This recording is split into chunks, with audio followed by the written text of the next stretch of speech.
The tragedy that struck the US on September 11, 2001 has made its way into history books and is widely known as an act of terrorism. But do you know the events that happened after the attacks? Today, we're exploring the war on terror, one of the many ripple effects of the 9/11 tragedy.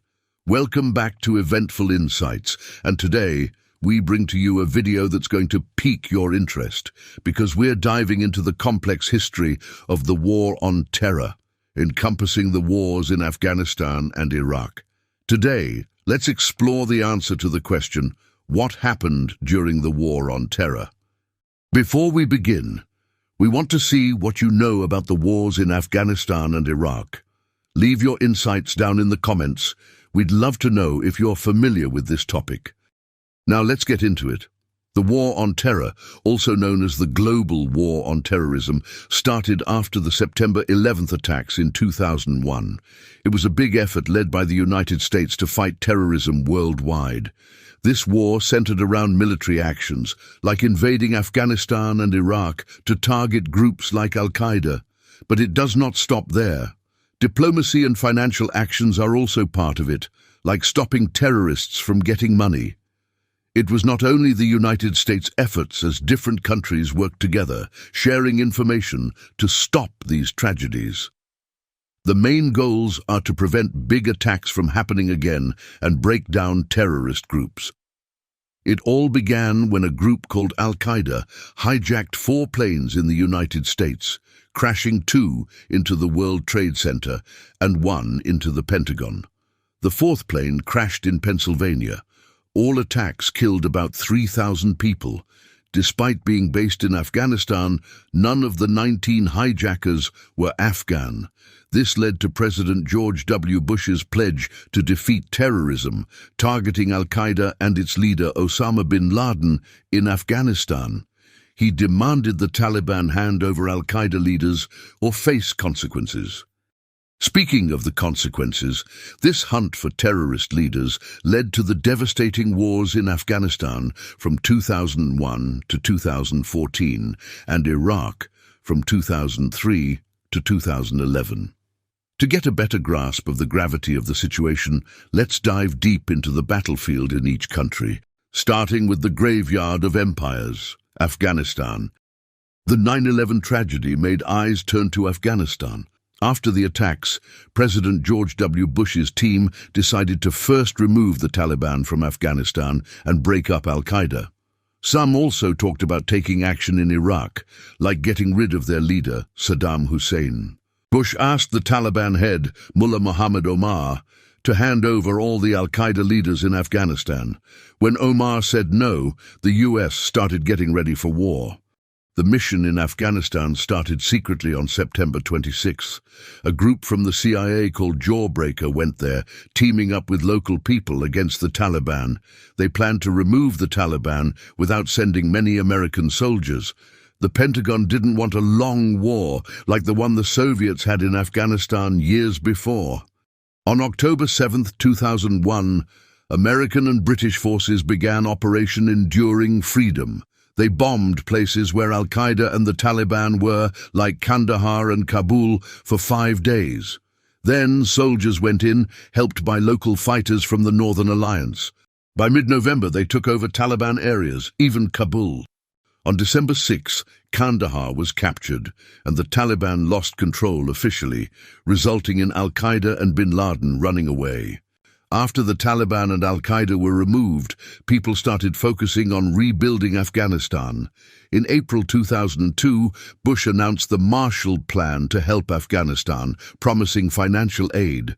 But from the beginning, there was not enough money for rebuilding the country because US officials were more interested in what was happening in Iraq.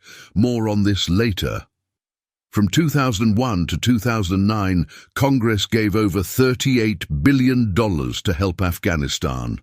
Most of it went to training and arming Afghan soldiers.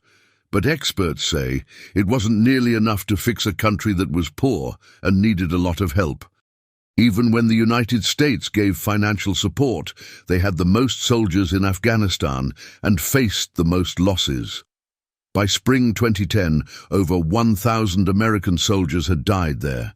British troops lost about 300 soldiers, and Canadians lost around 150. Britain and Canada sent their soldiers to the south of Afghanistan, where the battles were fiercest. More than 20 other countries also lost soldiers, but some, like Germany and Italy, focused on safer areas in the north and west. As the war went on and more troops died, people in Western countries started to dislike the events all the chaos brought. They pressured their leaders to keep soldiers safe or bring them home. At first, it seemed like the war in Afghanistan was over without much trouble. About 8,000 American soldiers stayed there as part of a group called the International Security Assistance Force, or ISAF, led by the North Atlantic Treaty Organization, or NATO. So in 2003, the US started paying more attention to Iraq. That same year, the US Secretary of Defense said the main fighting in Afghanistan was done. The first elections in Afghanistan after the Taliban fell happened on October 9, 2004. The majority of the citizens voted, and they chose Hamid Karzai as president for 5 years. Even though Karzai had a lot of power, many thought he was not a strong leader. As time went on, Karzai became more isolated, and his government had problems with corruption. Building an army and police force for the whole country was hard because there was not enough help from other countries, and Afghans from different ethnic groups did not always get along. Starting in 2005, violence went up in Afghanistan as the Taliban came back stronger, copying tactics used by fighters in Iraq. In the beginning, the Taliban mostly fought face-to-face with US and NATO soldiers, but that did not work well for them. Then they started using suicide bombings and hidden bombs, called improvised explosive devices, or IEDs. Between January 2005 and August 2006, there were 64 suicide attacks in Afghanistan, which was relatively new for the country. At first, these attacks did not cause a substantial amount of casualties, but as their group grew more knowledgeable and used stronger bombs, more people were led to their deaths.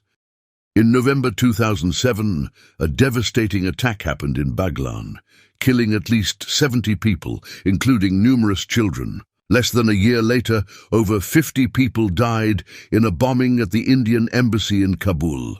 The Afghan government said Pakistan's intelligence service helped with the attack, but Pakistan declared that this was untrue. When the Taliban got stronger again, more Afghans started disliking the Americans and Western countries.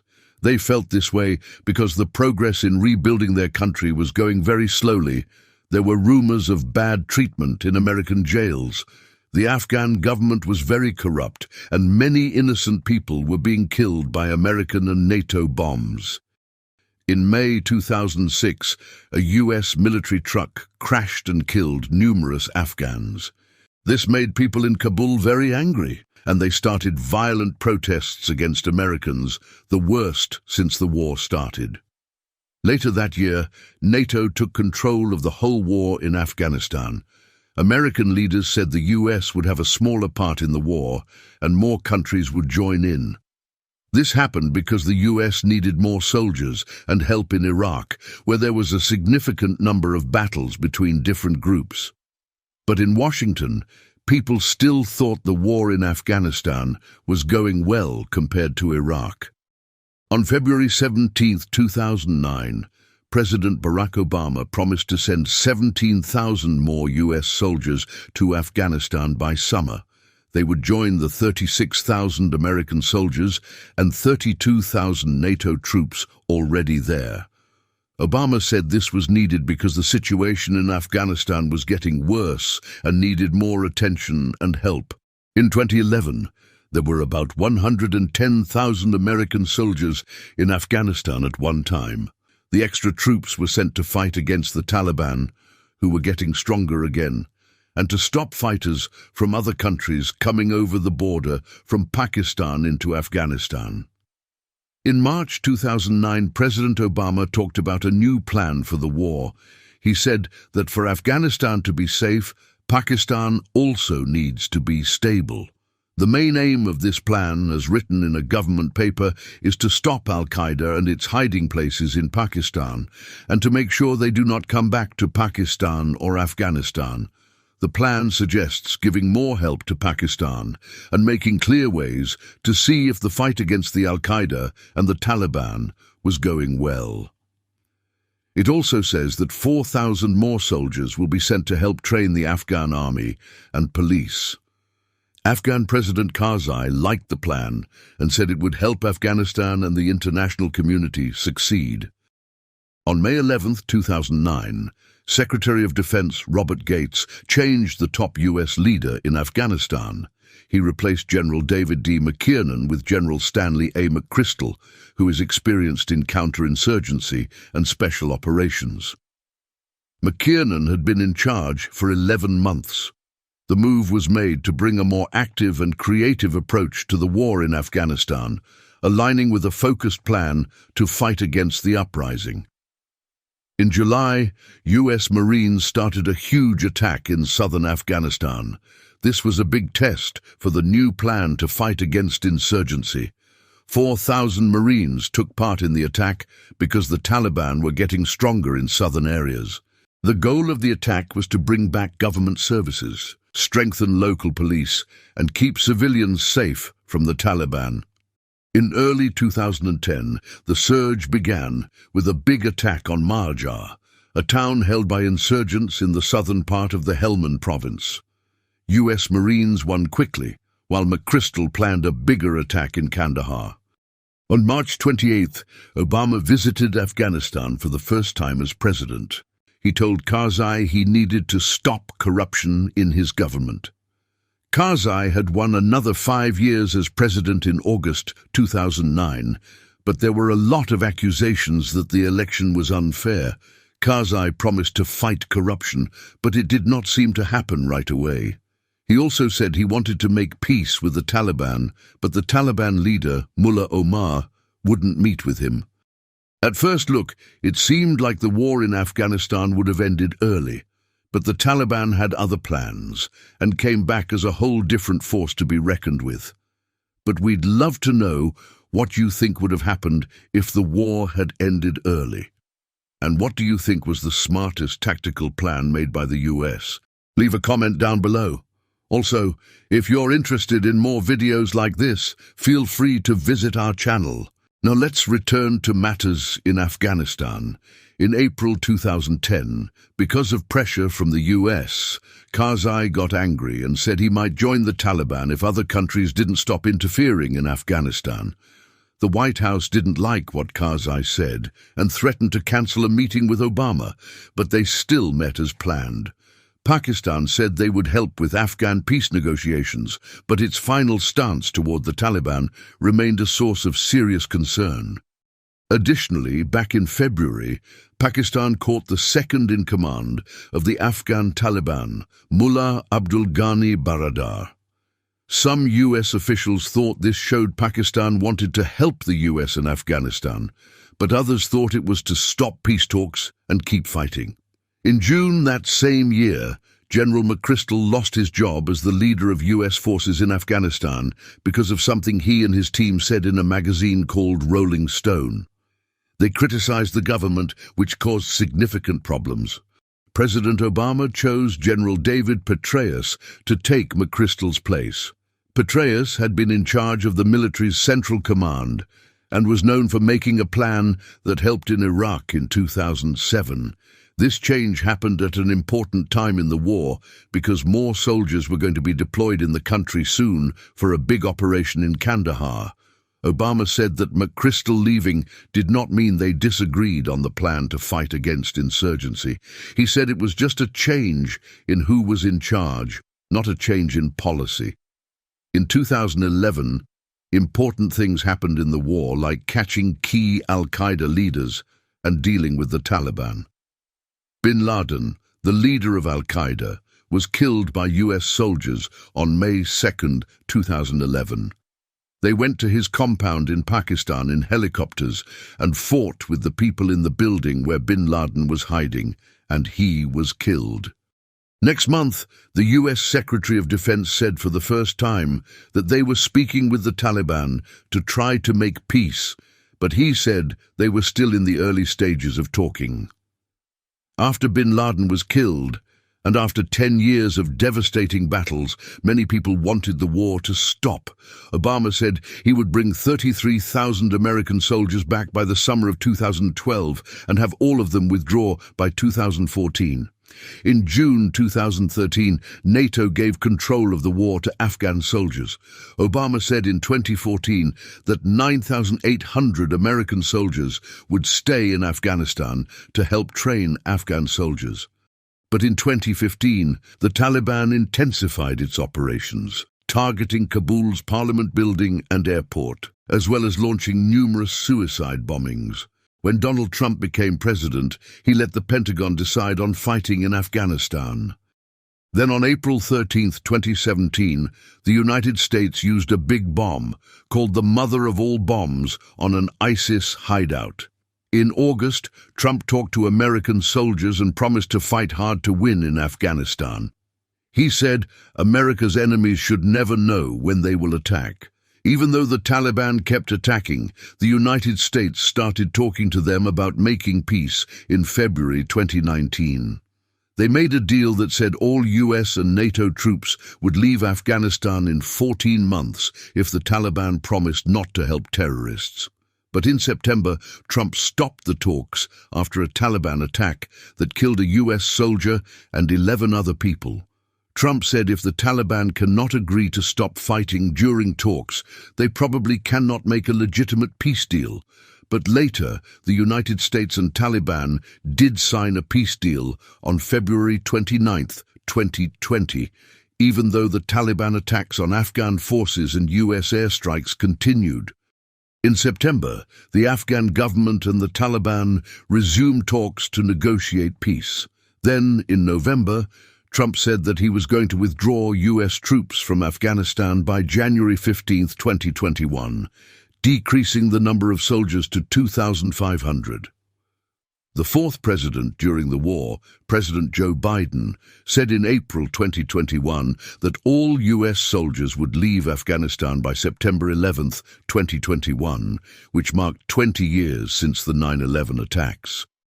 The withdrawal started in May. The Taliban took over many cities quickly from August 6 to 15, 2021, including Kandahar and Kabul. The Afghan government collapsed, and President Ashraf Ghani escaped to the UAE. The US embassy closed, while many people rushed to the airport in Kabul to leave Afghanistan. By August 14th, Biden sent about 6,000 US troops to help with evacuations. The plan to pull out US troops, started in 2020, was supposed to end America's time in Afghanistan. But the Taliban's quick return made the situation similar to when the US first entered 20 years ago. Now that we've explored the scene in Afghanistan, let's finally talk about the events that took place in Iraq around the same time. 5 days after the 9/11 attacks, President George W. Bush declared the War on Terror. This was a plan to stop terrorism by using military force before any attacks could happen in America. In line with this operation, in 2002, the Bush administration said Saddam Hussein, the leader of Iraq, was working with terrorists and making dangerous weapons. While Saddam Hussein had done terrible things, there was not enough substantial proof that proved that he was making nuclear or chemical weapons. Secretly, intelligence officials said there was a lack of evidence to go to war.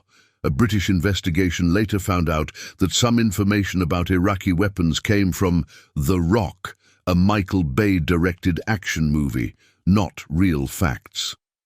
But the US and the UK government still said in public that Saddam Hussein was a danger to them, and they proceeded to invade Iraq. So on March 19, 2003, the United States and its allies, mainly the United Kingdom, started a war against Iraq. As explosions shook Baghdad, the capital of Iraq, President Bush said on television that the American and Allied forces were starting military operations to take away Iraq's weapons, free its people, and protect the world.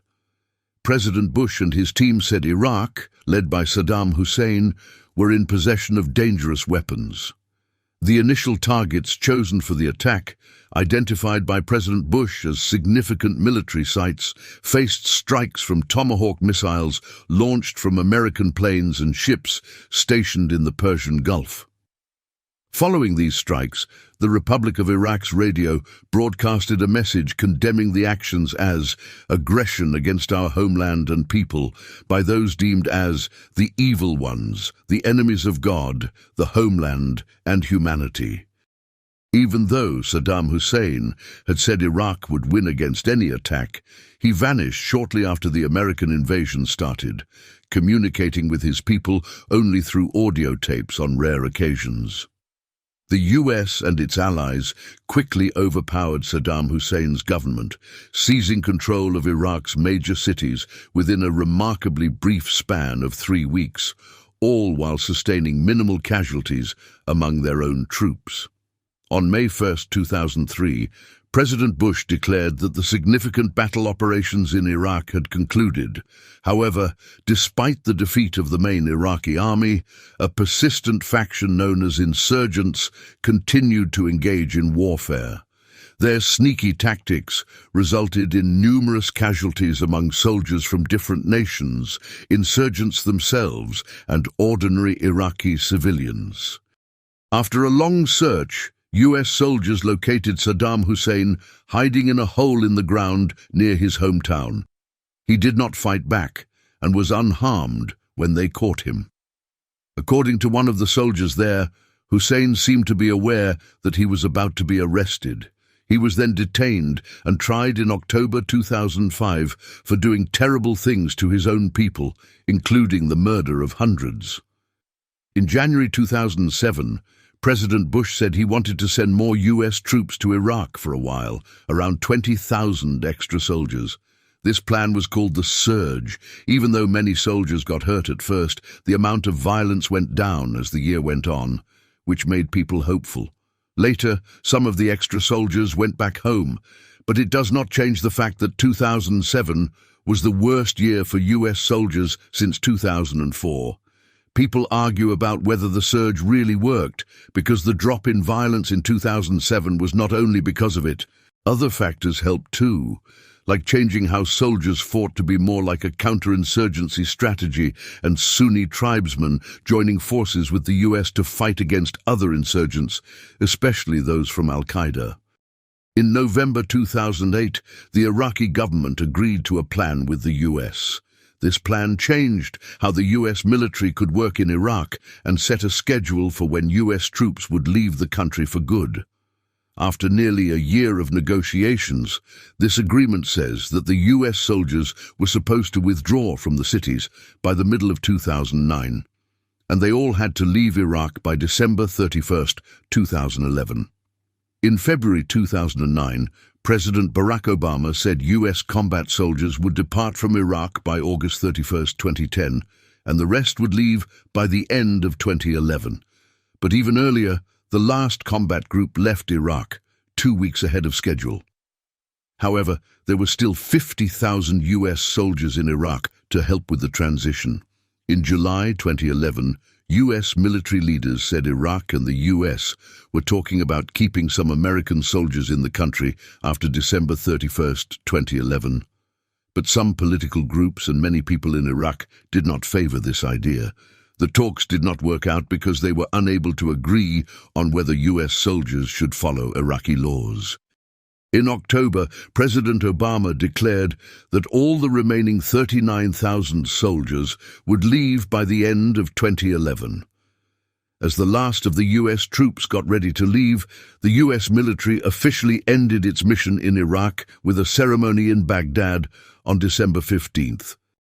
And there you have it. From a tragic act of terrorism in the United States to declaring a hunt for terrorists around the globe to a large-scale war in both Afghanistan and Iraq. After watching the video, what do you think about the war on terror? Was it an effective push to fight against terrorism? Were they entirely successful? Let us know in the comments down below. We'd love to hear your thoughts on this. Thanks for making it to the end of the video. While you're still here, hit that like button and subscribe to the channel. Ring that notification bell while you're at it, and we hope to see you soon in our next upload. Thanks for watching.